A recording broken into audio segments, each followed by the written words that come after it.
రాంజానా, తను వెడ్స్ మను, తను వెడ్స్ మను 2, జీరో, అట్రంగిరే ఇట్లాంటి సినిమాలు తీసిన ఆనంద్ ఎల్ రాయ్ తీసిన తేరే ఇష్క్ మే మూవీ నాకు చాలా ఇష్టం ఆనంద్ ఎల్ రాయ్ అంటే.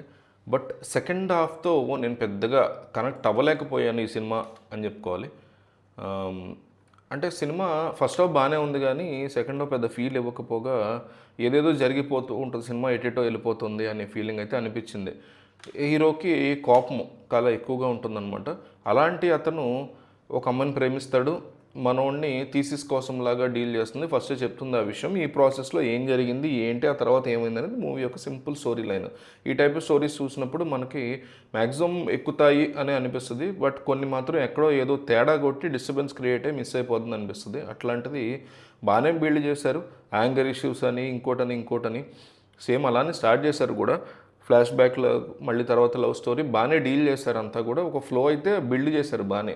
క్యారెక్టర్స్కి ఏమవుతుందో, వాళ్ళు ఏమేం చేసుకుంటారో, వాళ్ళ లైఫ్ ఏమైపోతుందో అనే ఒక క్యూరియాసిటీ, పెయిన్, లాస్ ఎంతవరకు జరిగింది, ఎందుకు అయింది, ఎలా అయింది అనేటువంటి ఒక క్యూరియాసిటీ డెఫినెట్లీ డెవలప్ అయింది ఫస్ట్ టైం మొత్తం కూడా. కానీ యూపీఎస్సీ ప్రాసెస్ స్టార్ట్ అయిన తర్వాత సినిమా స్లోగా డిమ్ అవుతూ వచ్చింది. అవసరం లేని టాపిక్ని తీసుకొచ్చారు అనే ఫీలింగ్ వచ్చేస్తుంది. ప్రిలిమ్స్ దగ్గర ఫాదర్ సైడ్ నుంచి ఓకే అనిపించింది, కానీ లవ్ స్టోరీ నుంచి డైవర్షన్ వచ్చినప్పుడు ఎటువంటి ఫీల్ రాలేదు, కనెక్షన్ కట్ అయిపోయినట్టుగా అనిపించింది. అక్కడి నుంచి ఇంకా పూర్తిగా దెబ్బతినేసింది సినిమా క్లైమాక్స్ కానీ ఇవన్నీ. సో ఈ టైప్ ఆఫ్ స్టోరీస్కి లవ్ బిల్డప్ని చాలా ప్లాన్డ్గా తీసుకోవాలి, బట్ లవ్ బిల్డ్ అవ్వగానే కట్ చేసేసి అక్కడి నుంచి వేరే వైపు తీసుకెళ్ళి మళ్ళీ క్లైమాక్స్కి తీసుకెళ్ళిపోయినట్టు అనిపించింది సినిమా. అంత పెద్ద ఏం లేదు కదా వీళ్ళ ఫీల్ అనిపిస్తుంది, అంతే అంత డీప్లోకి వెళ్ళలేదు కదా ఈ స్టోరీ, అప్పుడు ఇదంతా ఏంటి అనే ఫీలింగ్ వచ్చేసింది. సెకండ్ హాఫ్ బిగ్గెస్ట్ కల్ప్రిట్ ఇక్కడ అని చెప్పుకోవచ్చు, especially climax. So performances wise మాత్రం ఎక్సలెంట్ అని చెప్పుకోవాలి. ఏఆర్ రెహమాన్ మ్యూజిక్ కానీ ఇవన్నీ చూడ బాగున్నాయి, కొన్ని బ్యాక్గ్రౌండ్ మ్యూజిక్ అవి బాగున్నాయి. ఇంకాస్త బెటర్ బీజిఎమ్స్ ఉంటే బాగుండేదేమో అనే ఫీలింగ్ అయితే కలిగింది. సినిమాటోగ్రఫీ కూడా బాగుంది.